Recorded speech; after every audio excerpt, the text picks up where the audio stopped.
great to have you with us on this Saturday night. I'm Nick McGurk. We do begin tonight with a big story across our country. It's the death of Supreme Court Justice Ruth Bader Ginsburg. Now, the Supreme Court Justice, affectionately known as the notorious RBG in her later years, died of pancreatic cancer yesterday at her home in Washington. Her life being remembered tonight. A lot of mourning going on, but a lot of folks are also looking ahead at her replacement. They're asking what happens now, and ABC4's Sarah Martin is asking the same question in studio, looking back at Justice Ginsburg's life and also speaking with a University of Utah law professor about what happens next. Hi, Sarah. Nick, hello. Condolences and tributes pouring in across the country, including from our leaders here in Utah. But it's impossible not to jump forward and think about who will determine her replacement. We're just 45 days away from Election Day with a Republican president and a Republican Senate who may have the power and motivation to fast track that next nominee.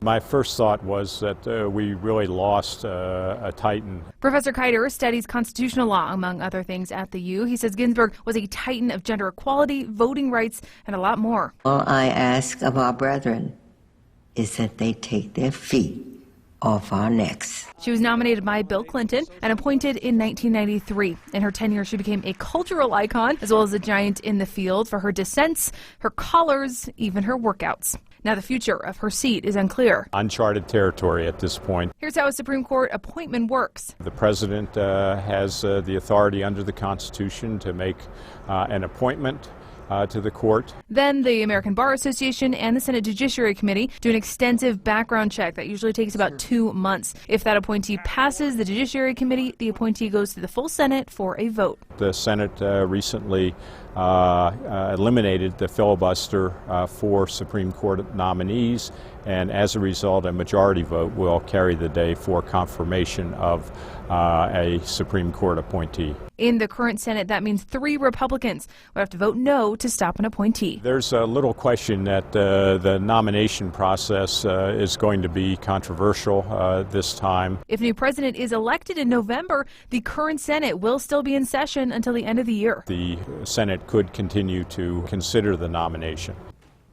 Well, remember just 4 years ago, the Republican Senate under President Obama refused to consider a Supreme Court appointee 10 months before the election. Mitch McConnell claiming then the American people should have a voice through the election of the next president. Nick?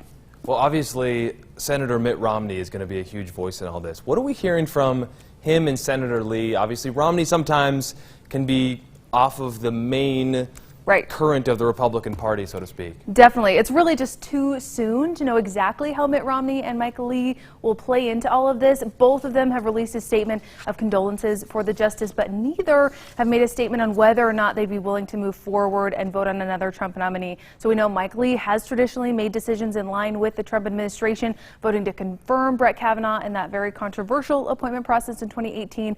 Romney, though, does generally not fall in line with the administration. Remember, he was the only Republican to vote to convict Donald Trump during the impeachment vote just back in February. Again, 3 senators would have to break from the Republican Party to block another Trump nominee. Definitely interesting. It's going to be a lot of news coming up. A lot of news in this 2020 election certainly was crazy, and it just got a lot crazier. Thank you, Sarah Martin, for that report.